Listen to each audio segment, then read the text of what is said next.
raw, uncut, and unapologetic. Welcome to Men Talking Mindfulness with your hosts John McCaskill and Will Schneider. Here we focus on helping men and those with men in their lives solve some of life's complex challenges through understanding the practices of mindfulness and how they can help. Each episode is in an environment free of judgment and criticism, with a focus on authenticity and inner peace. Let's dig in.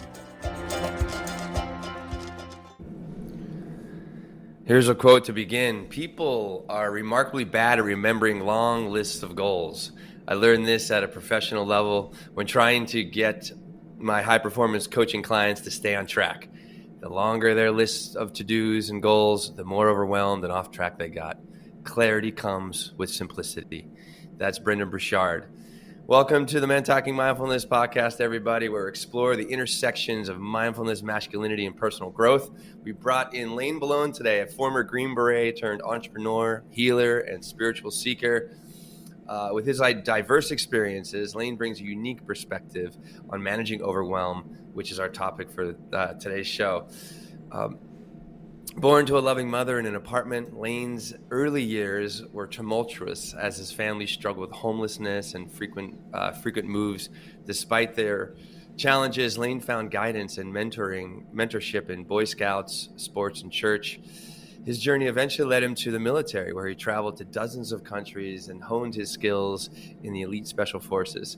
After leaving the military, Lane embarked on a spiritual journey that eventually led him to Peru, where he met Stephen Kahn, and together they created the Humble Alpha movement. Lane has since advised business owners to trust their intuition and live a more joyful life while also exploring different healing modalities and spiritual practices. With Lane's help and his experiences, we are going to examine the following today. What are the signs of overwhelm? What it means to prioritize and simplify, how to manage overwhelm and mindfulness with mindfulness practices, and the importance of self-care. So stay tuned as we delve deeper into the topics and explore how mindfulness and self-awareness can help us navigate life's challenges. John, good to be on the show. That was a slaughter of that intro. My apologies, Lane. I'm a little under the weather. I'm trying to work through this. He's overwhelmed. He is overwhelmed. I'm overwhelmed with fucking food poisoning. That's like just kind of messing with me a little bit. But I feel about 85% right now. There we go. I'm glad we're here today, guys. And I think this is a really valuable topic for everybody. Just because of how incredibly fast-paced our lives are today. And maybe we can alleviate some of that overwhelm by having this great guest today, Lane. And John, good to be here with you. I think hopefully after the show, brother, you will hopefully feel better after you learn some ways to deal with overwhelm yourself. Maybe you can take some time off for yourself and heal up. But happy to be here, excited about this conversation, excited to be here with Lane, excited to be here obviously with you, Will, as always. And then just for our audience, hey, a couple of announcements real quick. There is still space in our Mindfulness Adventure Retreat, May 18th through the 21st, so that's coming up real quick. You're going to move, you're going to breathe, we're going to get mindful during this 4-day, 3-night immersive experience that includes a 4-week integration program afterwards, so that's all online. And we also have a free mindfulness workbook, and you can get this by texting mindful, the word mindful, MINDFUL, to 33777. That's 33777. And then lastly, you can subscribe to our YouTube channel. Make sure you hit that little bell to get notified of new content. We've got a lot of great new content coming out. And the link is simply www.youtube.com/@ Men Talking Mindfulness. So that's www.youtube.com/@ Men Talking Mindfulness. All right, that shenanigans out of the way. Let's get into our breathing practice, our opening practice. And Will, you definitely, I think, can learn from this, benefit from it, maybe more accurately. But I'll go ahead and lead that, and we're going to actually have Lane lead the closing practice at the end. So, if you're tired of hearing me and Will talk and me and Will run these practices, you can tune in and listen to that closing practice, and I'm sure Lane's just going to blow us away with his magic. No pressure, brother.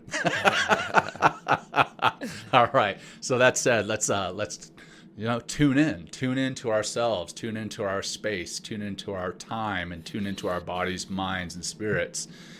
And let's do that with our breath. Just if you feel comfortable doing so and it's safe, both physically and emotionally safe to close your eyes, then I invite you to do so. And let's focus our attention on our breath. And we're going to do this with 5 simple breaths. Begin by exhaling, noticing how that feels to exhale, and holding empty at the bottom. Nice deep breath in, ideally through your nose, filling up all the way. Hold at the top and release, release, release. Holding empty at the bottom. That's 1. Nice deep breath in, filling up all the way. Hold full at the top and let it go. Let it go. Let it go. That's 2. Starting number 3. Inhale for number 3. From the bottom to the top. Hold full and release. Relax. Let go. And that's 3. Done. Holding empty at the bottom. Deep breath in for number 4. From the bottom, filling up all the way to the top. Holding full at the top. And let it go. Let it go. Let it go. That's 4. Done. Holding empty at the bottom. Last 1. Deep breath in for number 5.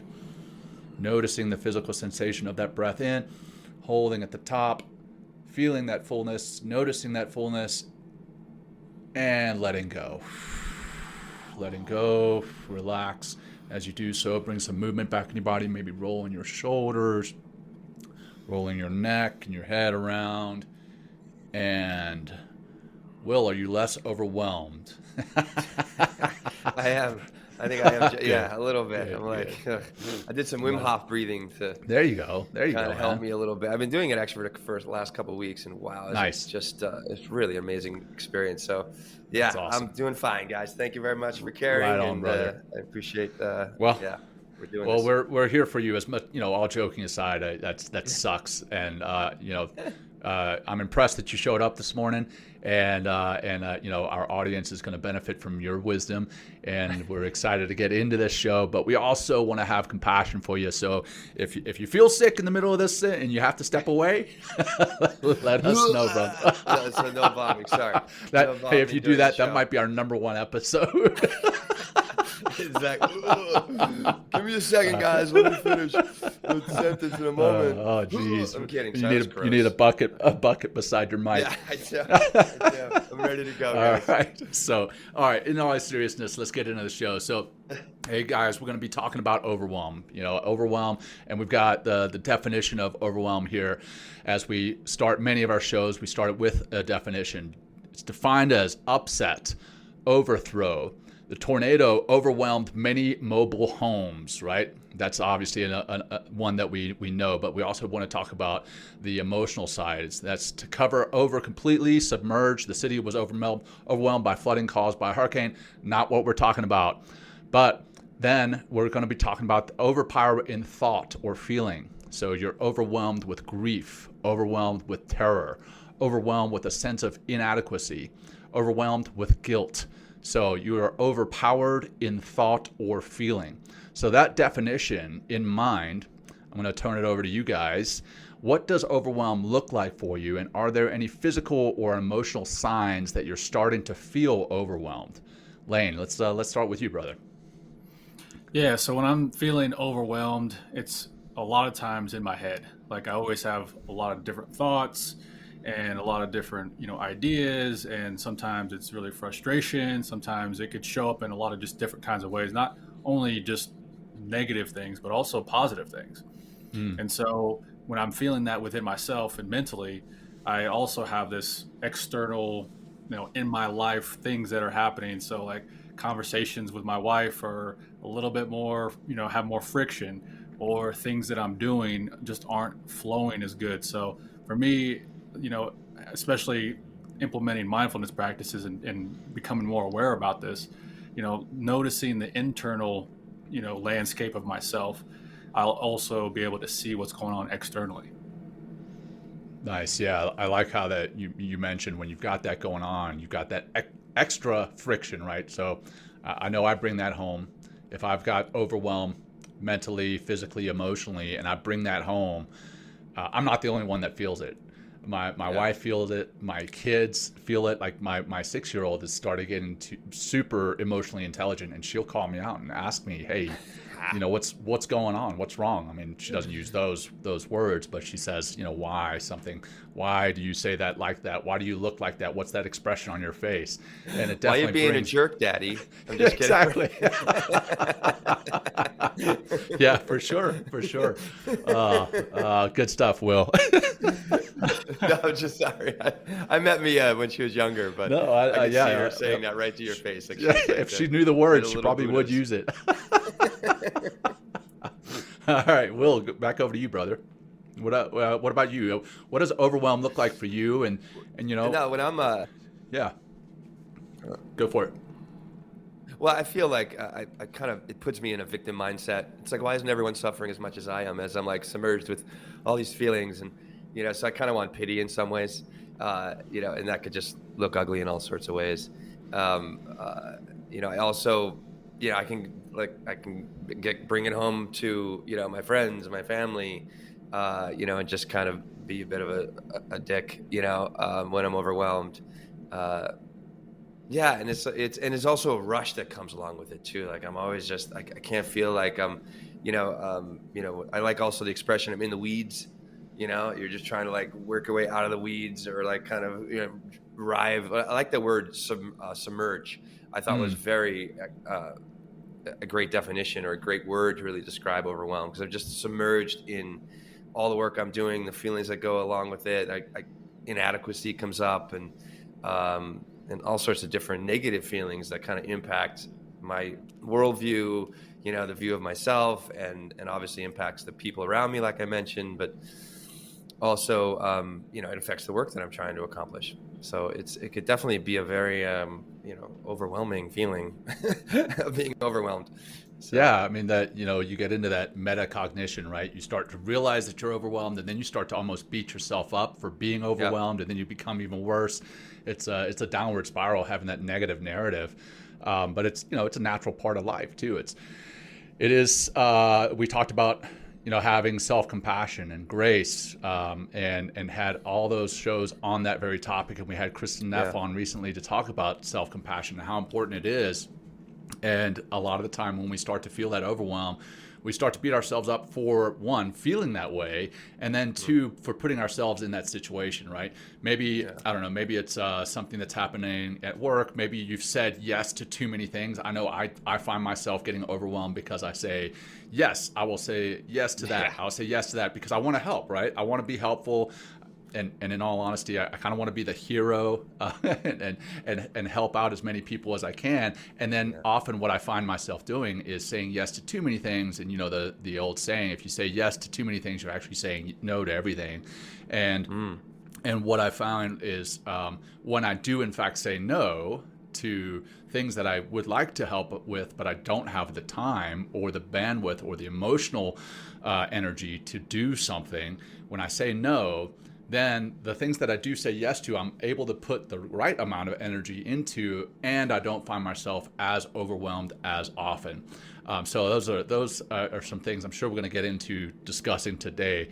But Will, you got any questions, any comments to throw at Lane? No, I mean, you go for it, John. I'm still a little disoriented. I'm sorry. Overwhelmed. Well, I can start out with the contrast of overwhelm. Yeah, let's do it. Yeah. So essentially, when I think of overwhelm, sometimes or a lot of times, I think of what the opposite is to give me direction. So for me, the opposite of overwhelm is being in a state of flow. And so when I'm in a state of flow, one of the things that the Flow Research Collective is I've taken a course and I've studied flow and all this kind of stuff. Yeah. And one of the things they talk about is this challenge skill sweet spot. Right. And essentially, it's being just outside of your comfort zone and arbitrarily, oftentimes, this 4%, and it allows you to be in this sweet spot of flow. Because if we're overwhelmed by too much information or not being able to be skillful enough to do the thing that we're doing, we get overwhelmed. Too much stuff to process. We haven't internalized, we haven't embodied the thing that we're doing. And so aiming just outside of that comfort zone makes us present, because we have to really focus on the thing that we're doing, right? But then on the opposite side is where we can find boredom, like it's not challenging enough, or Sure. that we're overqualified or overskilled to do the thing that we're doing. And so for me, I'm aiming for this beautiful state of flow, and you can't live in a consistent state of flow like your whole life or all day, but if I'm aiming for the sweet spot, the byproduct, and this is flow's godfather, I'm gonna butcher the name, but Mihai Csikszentmihalyi. Yeah, exactly. So he ding, talks ding. about active Nice, engagement. John. So thank you for that. the name that I can't pronounce, right? But he talks about active engagement. So like when we're in these peak states of flow, for the rest of our existence, we can live in this state of active engagement. And so whenever I'm thinking about overwhelm, we can dive into, simplifying. We can talk about, negating things. We can talk about prioritizing. Depends on where you guys want to go with the conversation. But frame of reference. I love that you brought that up. We've had Stephen Kotler, who is kind of like, since Mihai Csikszentmihalyi passed away, I think last year, I want to say like last October or something like that. Stephen Kotler has kind of, I don't want to say he's filled in for Mihai Csikszentmihalyi's spot, but he's kind of risen up to the expert on flow. And I know the Flow Research Collective, that is Stephen Kotler. And that piece where you're pushing yourself to the 4%, right? You had this, like you mentioned, arbitrary kind of 4% objective number. How do you know when you are at that number? How do you push yourself to be like, okay, now I'm pushing myself too hard because now I'm at 10% higher than my capability? How do you know when you're taking on too much? And then once you do know that, how do you start prioritizing and delegating those other things that are in your life that are taking you over that magic 4% extra? Yeah, so for me personally, it's an experience in my body that is connected to my mind. And so whenever I have this feeling of things are going well, that I'm not too much in my head, like for me, I notice whenever I'm having conversations like with myself or with friends or my wife, that if I'm trying to solve a problem, that means I'm usually overthinking it. Like if I'm working through it mentally, I'm like, hey, like, I just can't get over this thing, or like, man, this shit's tough, or like, I don't know why I'm, all these things, right? And whenever I feel in a state of flow, I'm having less conversations about trying to figure stuff out. And the feeling is, usually that deep presence, that flow, distractions removed. And what that usually looks like is that I have a prioritized like bucket of things or project of things to do.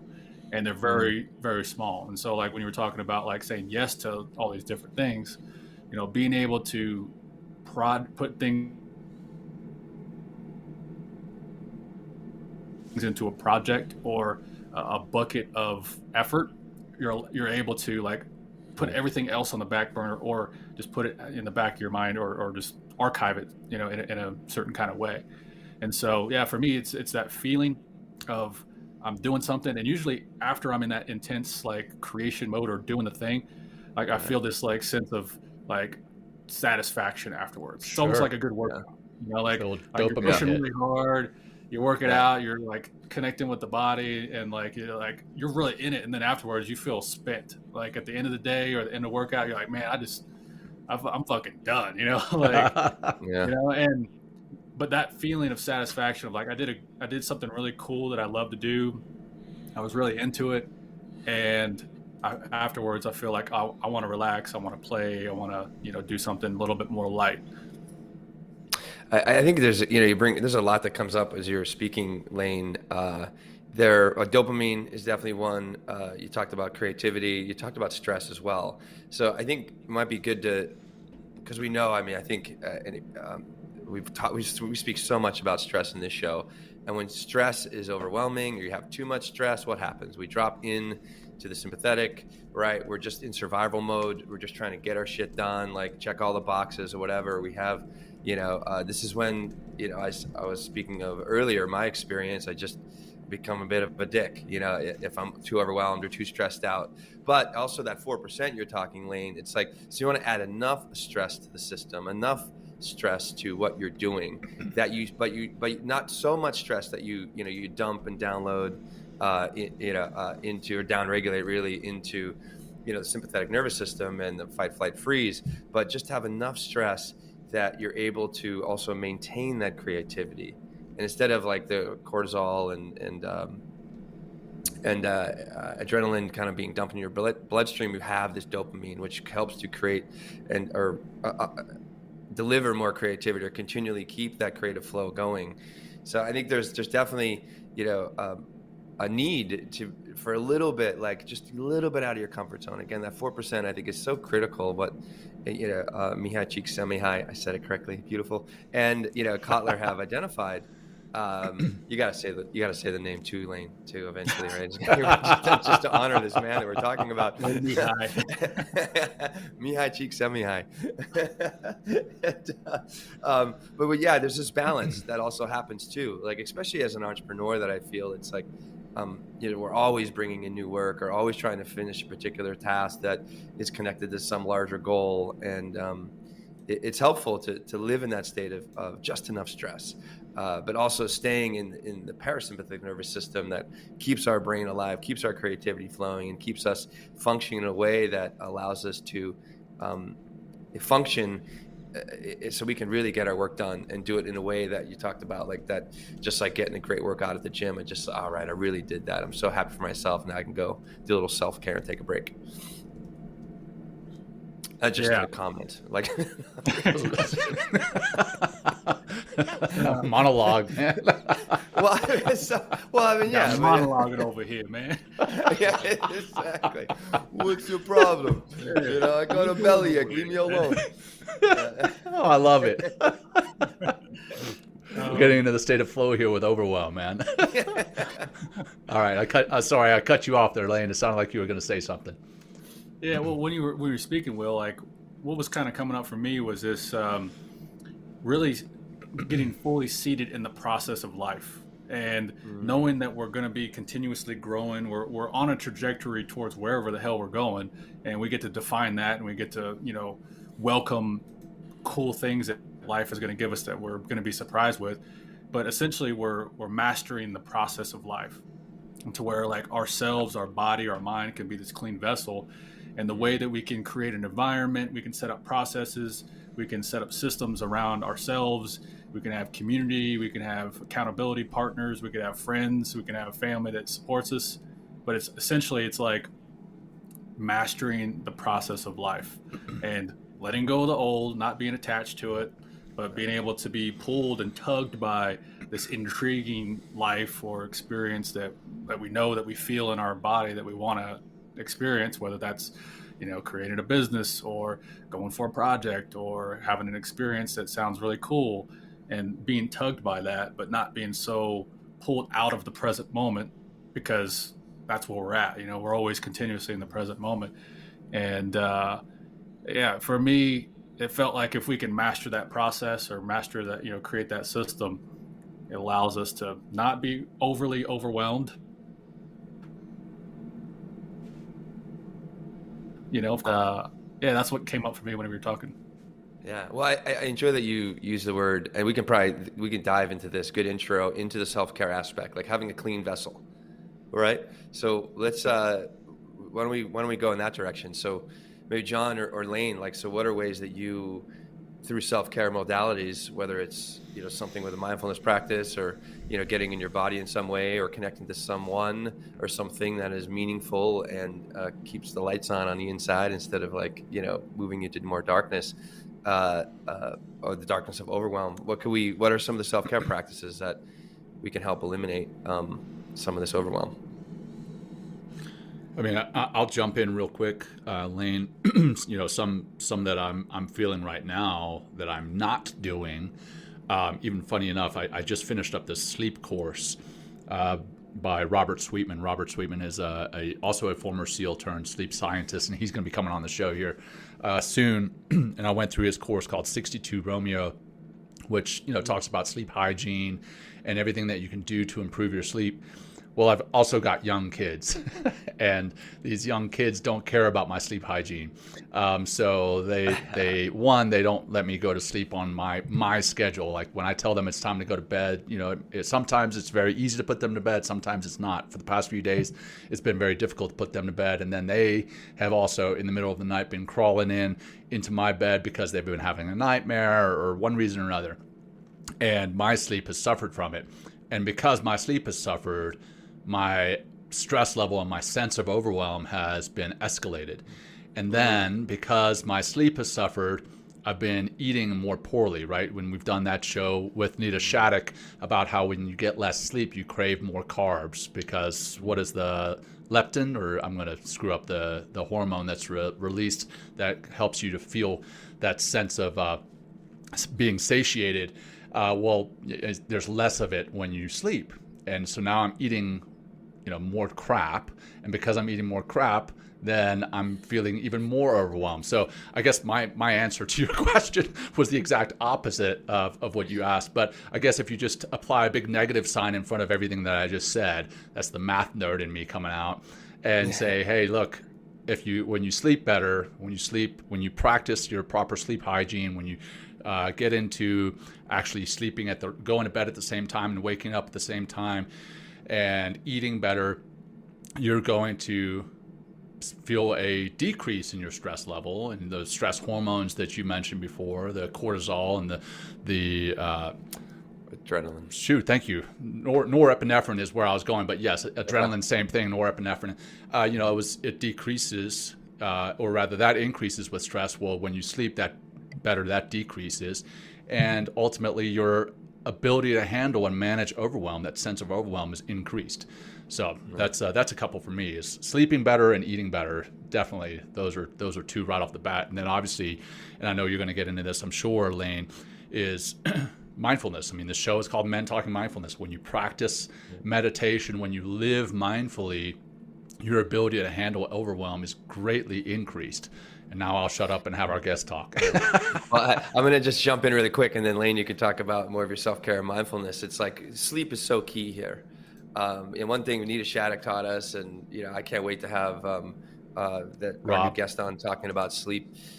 Is doubling down on the importance of sleep. When we sleep at a regular time, we get enough sleep. We have proper sleep hygiene in order to get the proper amount of sleep.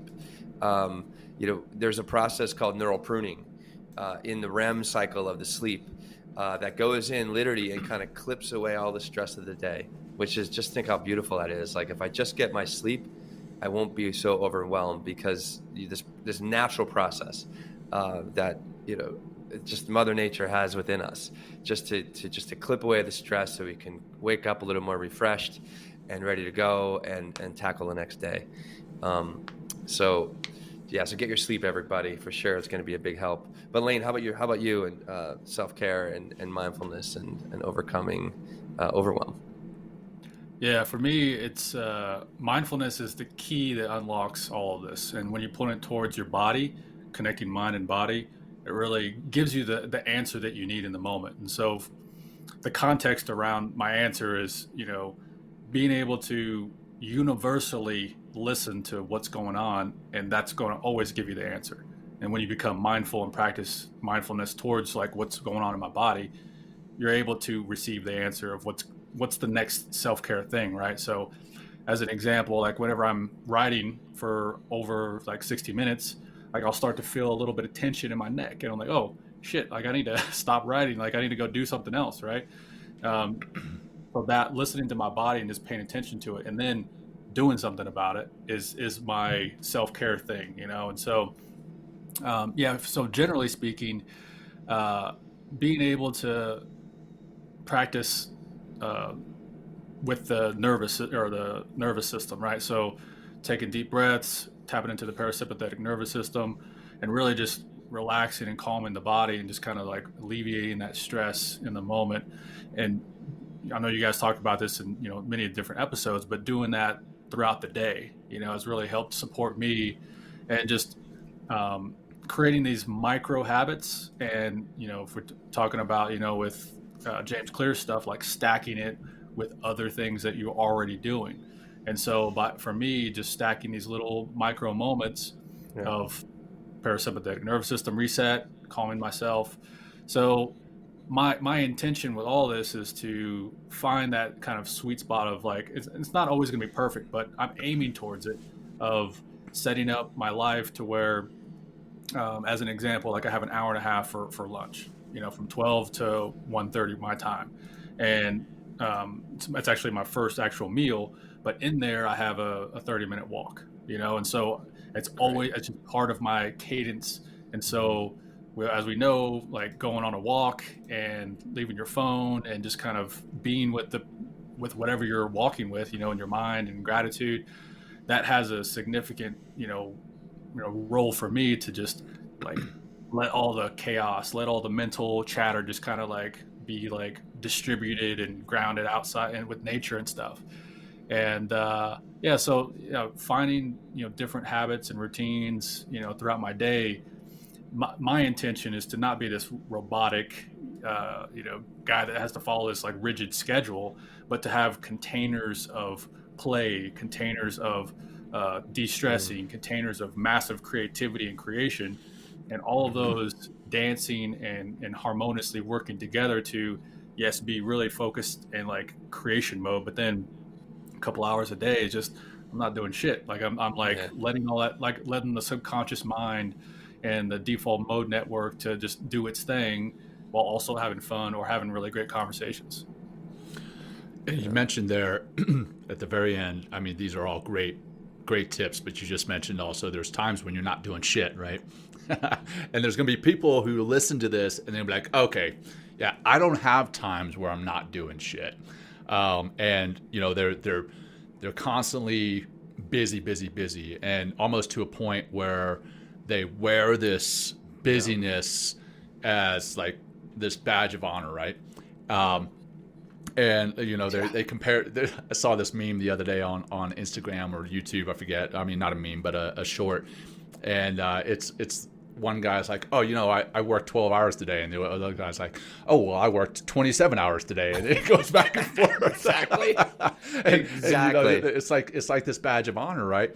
Well, for those who are listening who feel that the three of us who are talking are kind of living in la la land, where we take our 30-minute walks and we have times where we don't do shit, how do we tell them to take that badge of honor off and just take a break so that they can, in fact, handle the times that they are working better, so that they can be more productive, so that they can feel happier and healthier and more fulfilled in the roles that they're in? How do we get them to take that badge of honor off?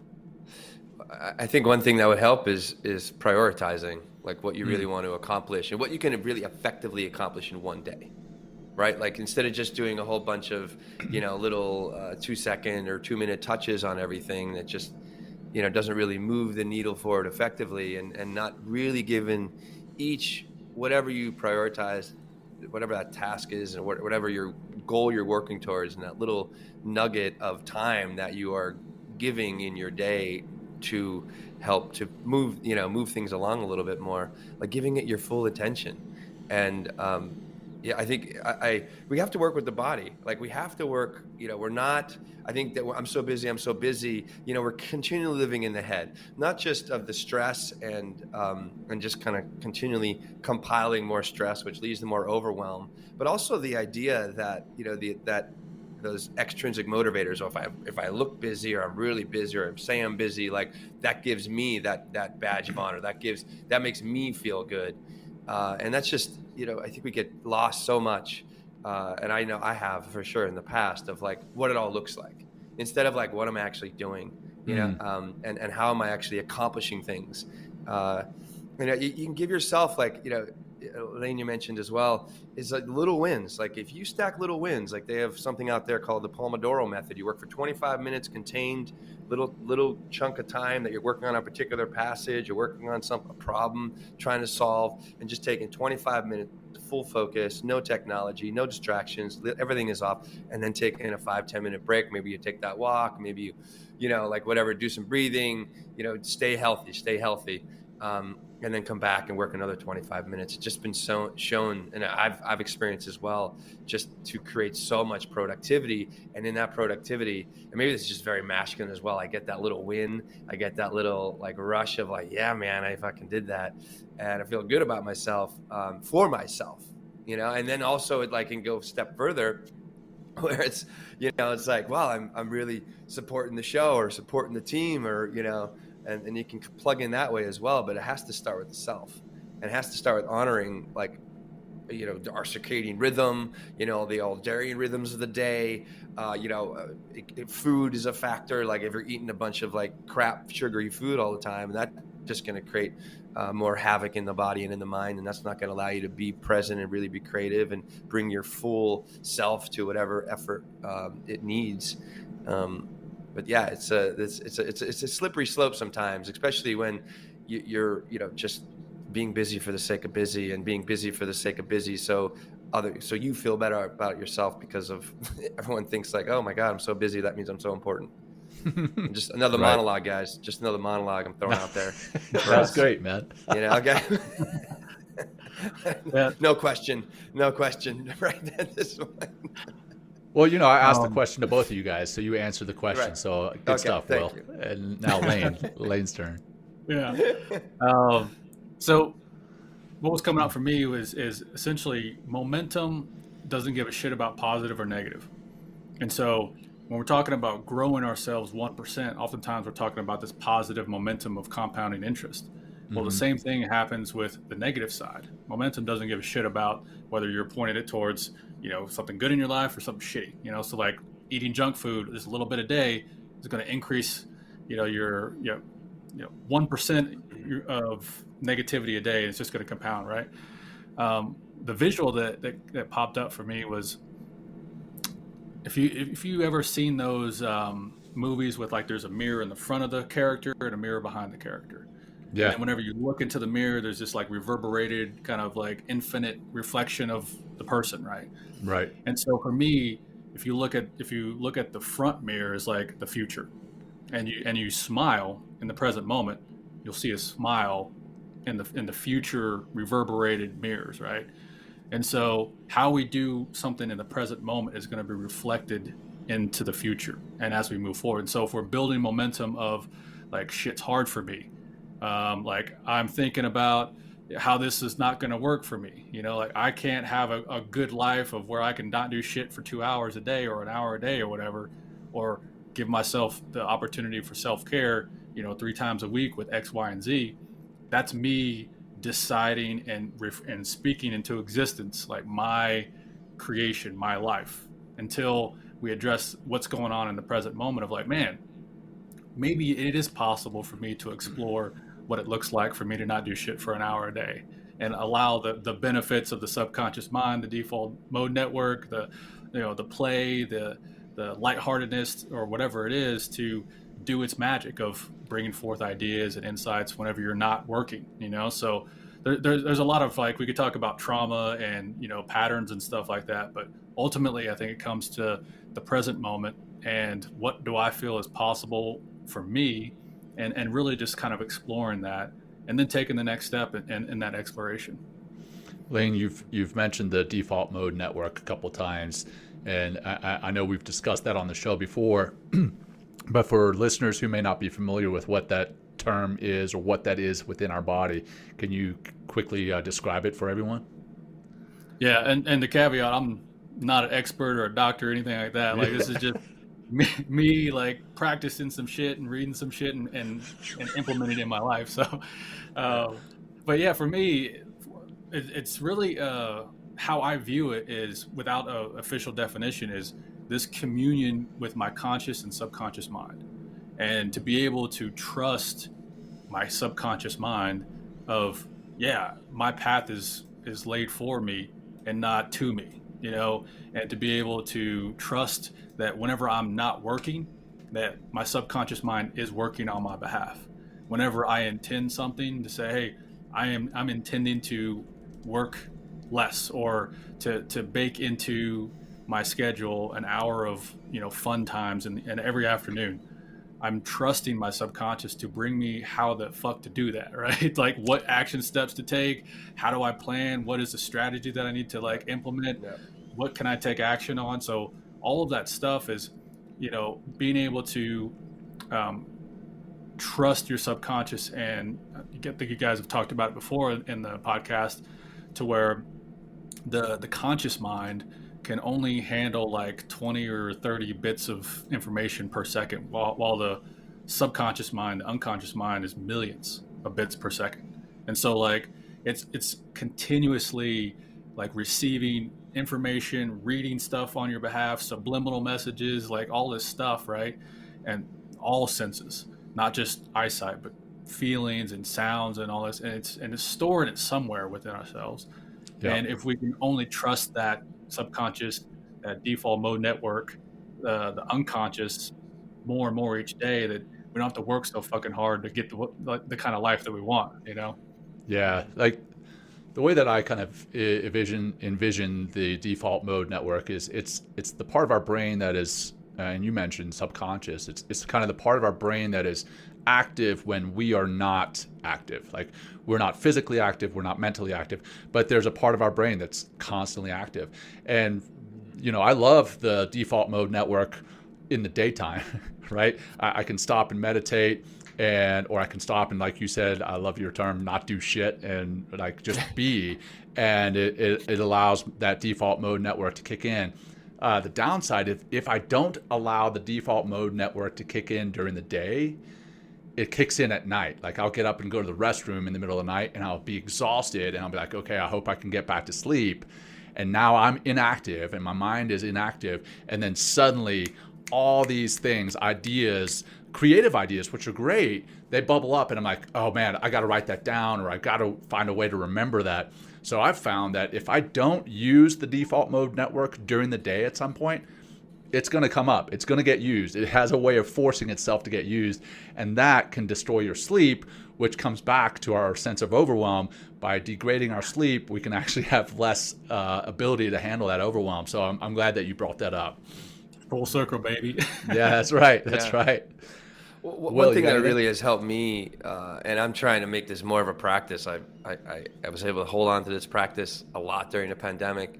I'm kind of waffling a little bit now, but trying to like really, if you are trying to accomplish a goal, right, and you give a deadline to that goal, make it a SMART goal, but then create priorities and then weekly strategies in order to accomplish that goal, right? So you have like the big picture, then you have like what that looks like a month or 2 months, and then a week, and then a day.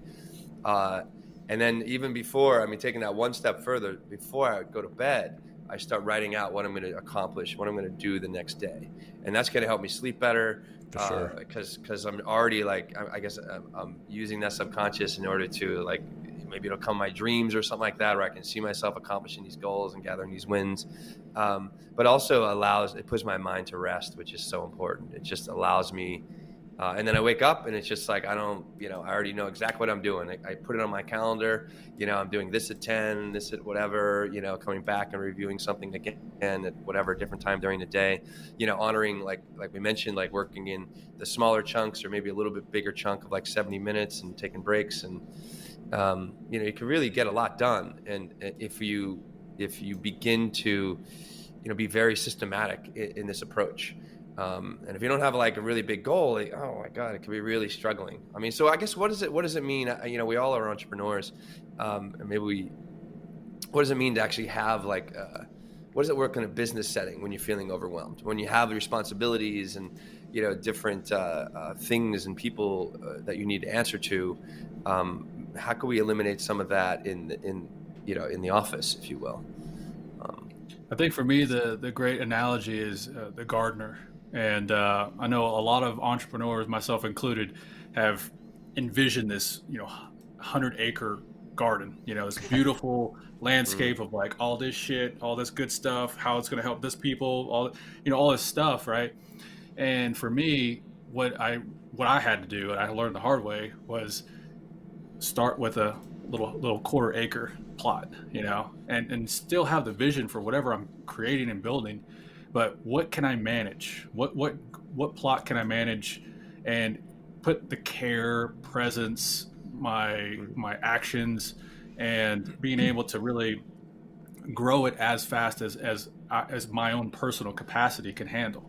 And the cool thing about this is that if you have this a quarter acre of land that you're cultivating and just growing, and you're able to really like dig deep into like the problem that you're solving for whoever it is, your customer, your ideal clients or whatever, you're able to really have that presence and to receive like a deeper answer or a deeper solution to what they're going through.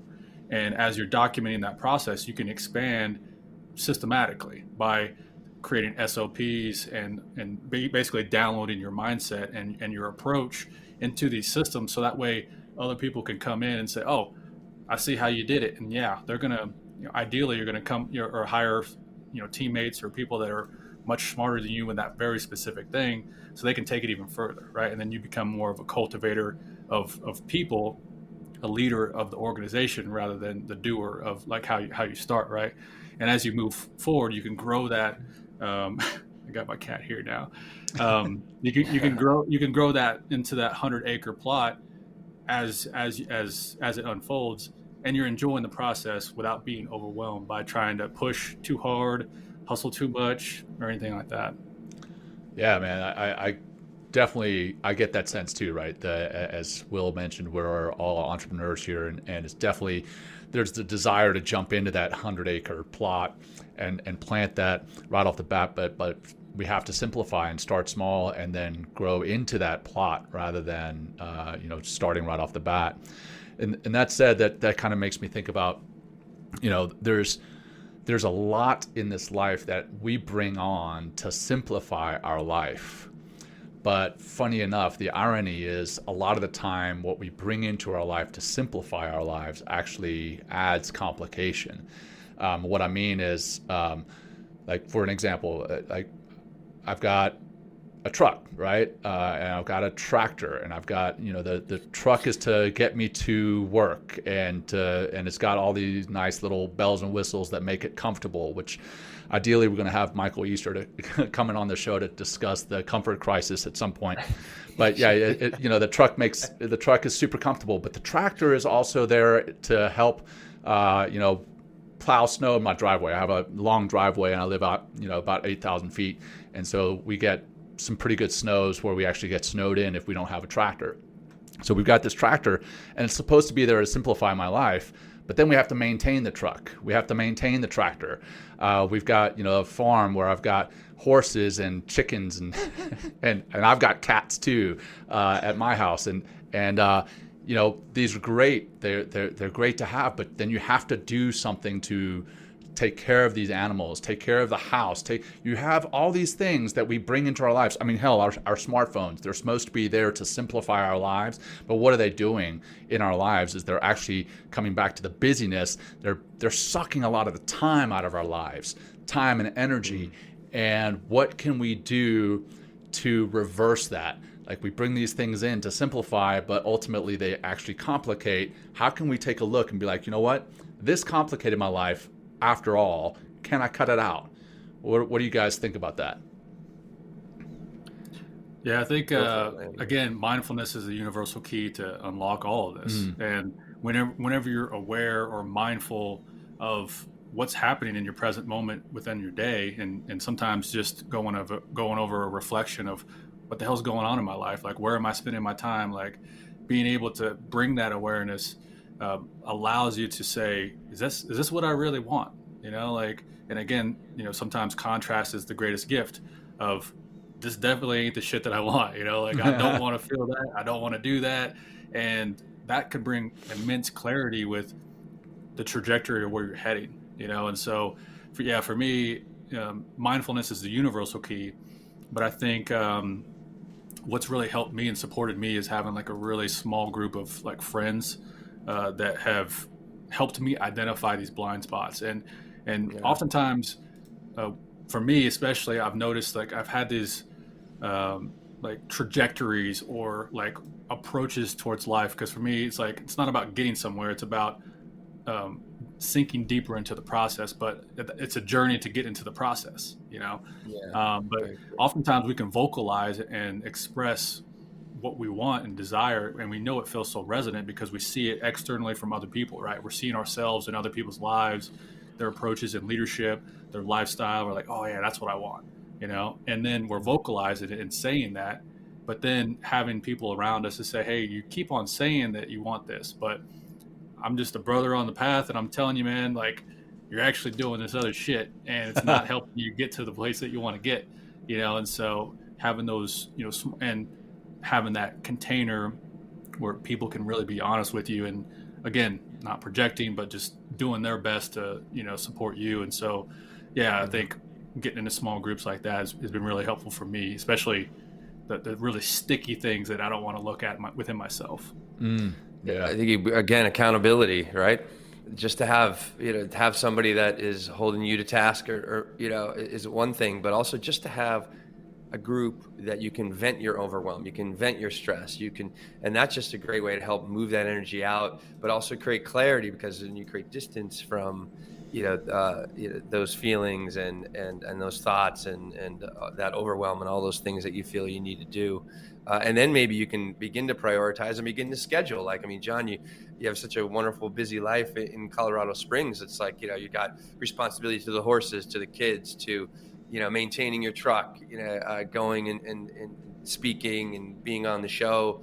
What if anybody listening, it's like, if you have a certain amount of responsibilities in order to live your life and provide for your family, but also like, create a home that's not going to leak or fall down, and you're not going to kill your horses from not feeding them. It's like, if you have, you like, this is on Monday I do this, on Tuesday I do this. So just even getting very clear, it's like, here's my household responsibilities. What do I need to do in order to maintain the household on a monthly basis? And then boom, just scheduling them, instead of like having all this stuff rattle around in your head. If we talk about it, and we kind of talk about it, and if you have a really good coach, it could be a great person to help you release overwhelm. I work with Lindsay a lot, our EA for the show, and she helps me just to kind of prioritize, categorize, write stuff down, helps me to work on different things, helps me to vent, whatever's coming up from me, and then helps me to kind of create that clarity I need in order to move myself in the right direction, in order, to get what I want to achieve completed. Here we are again, accountability. So, everything that we've talked about with overwhelm and mindfulness is the key, and the show being called Men Talking Mindfulness. There's still a lot of misconceptions about mindfulness and meditation, right? What are those misconceptions, and how do we get people to overcome those misconceptions about mindfulness and meditation so that they can start practicing and start managing their own overwhelm? I think, man. Go ahead, Lane. Yeah. The root of it is the negative thoughts and programs that are telling you that you can't do that, or that it's bullshit or whatever. Like, we're talking about societal programming, or how you were raised, all those things. We're three guys here on this podcast, and you guys had, other beautiful, wonderful guests. That if there's a way for you just to trust us to try something, because like, hey, like, we're like, in some ways we're regular dudes, some ways we're entrepreneurs, some ways we're, whatever, right? But we're dudes that care, and we've went through some tough shit, and I wouldn't wish that on anybody, but we all have tough shit. And what I would say to somebody is, like, there's a negative thought that's telling you that you can't do this. And what we're saying here is just give it a try some of these things, because we really care. We really mean that from the heart. And yeah, sometimes we talk like assholes, sometimes we talk like, whatever, but ultimately, like, we're here to share a positive message. And, you guys have been doing it for years, and I'm grateful for you.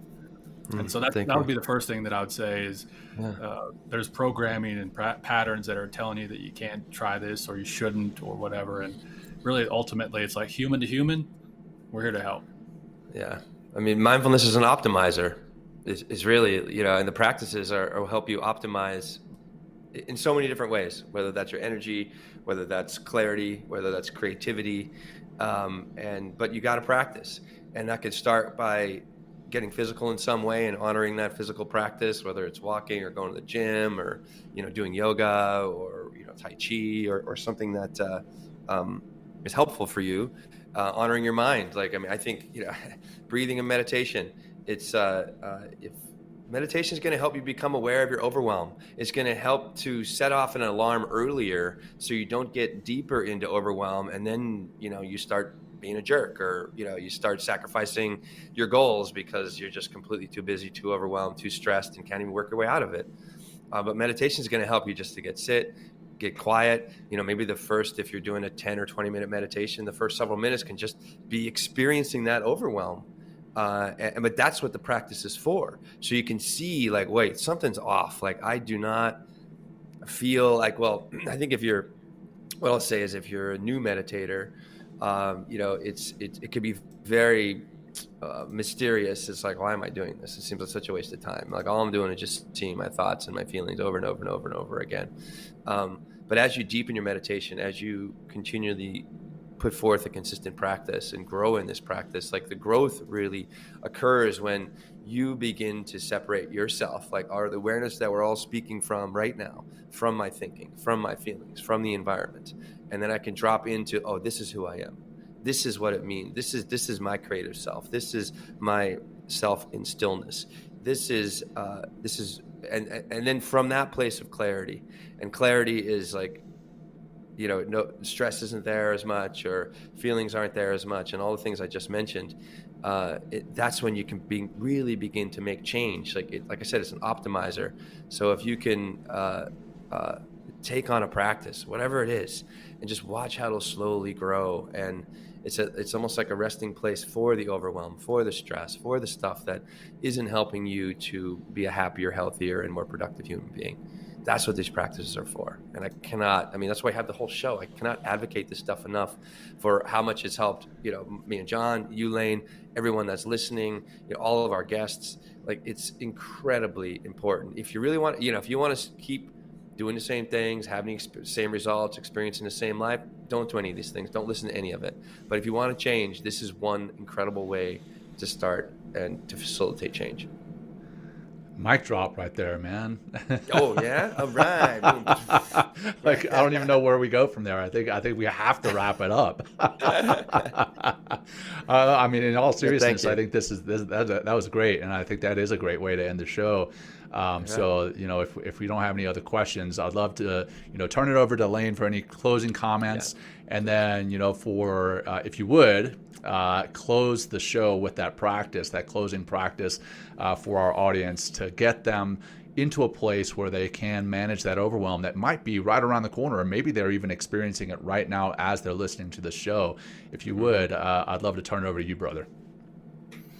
Yeah, I think the big kind of thing for me, the big takeaway personally, is the enjoyment, or the starting of the process of all this stuff that we're talking about.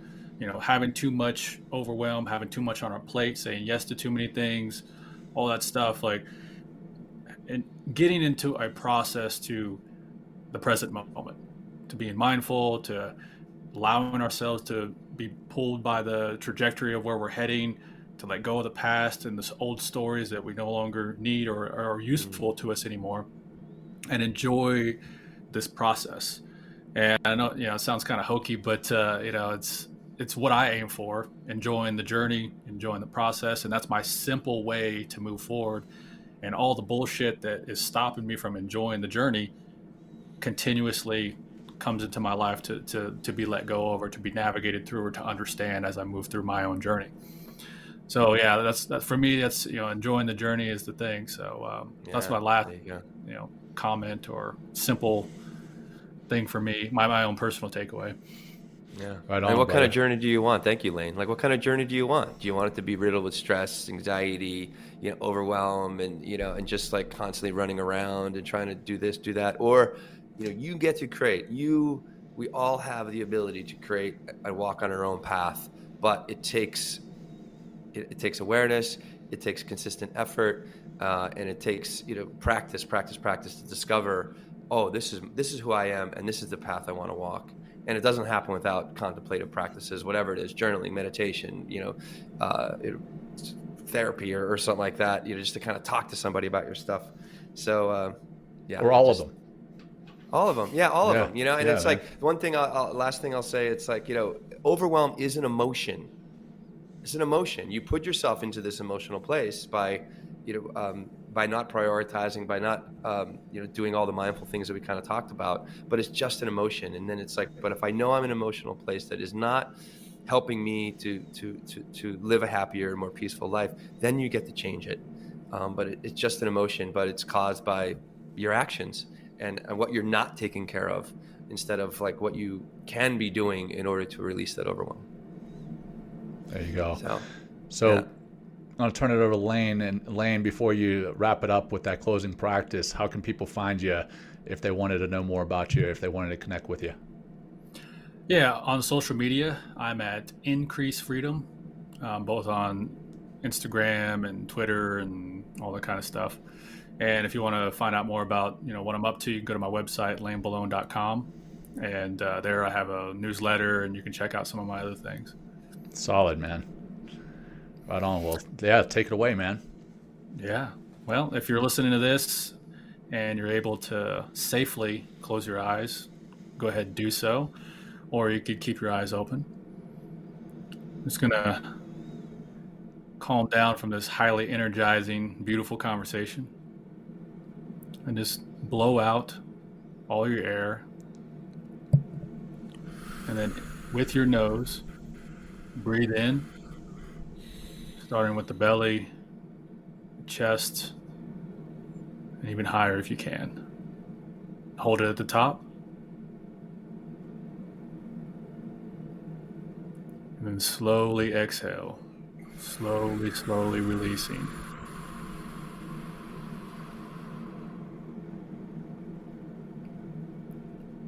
And just for the next few moments, we're going to play in a little bit of imagination land. And we're just going to welcome any perceived overwhelm, whether that's something that you see or a feeling. I'm just going to show appreciation and gratitude for any overwhelm in your life currently, in this moment. Almost as if we're giving it a big hug. Thanking it for allowing it to come into our lives, show us what it needed to show us.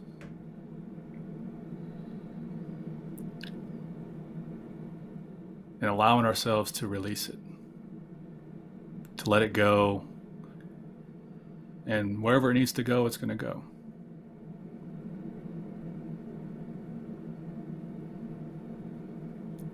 I'm just going to breathe out all the way one more time, clearing out your lungs. Breathing in deeply into your stomach, into your chest, and into your head if you can. Hold it at the top. And then release, slowly.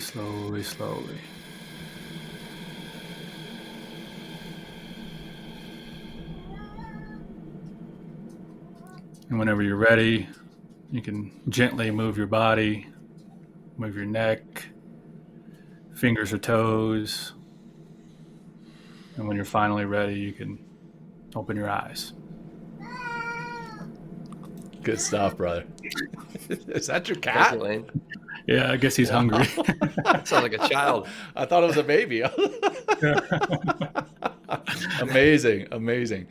Well, hey, brother Lane, brother Will, hey, Great show. Really appreciate both you guys sharing your practices on how to manage that overwhelm.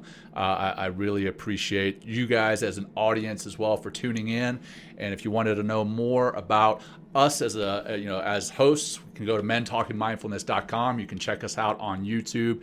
And if you feel that you got something out of this show, please share it with your friends, your family, your colleagues, whoever you think might benefit from hearing these life-changing and potentially even life-saving practices. So we appreciate you guys. And until next time, take care. Peace. Bye, everybody. Thank you. Thank you for joining us today. We hope you walk away with some new tools and insights to guide you on your life journey. New episodes are being published every week, so please join us again for some meaningful discussion. For more information, please check out mentalkingmindfulness.com.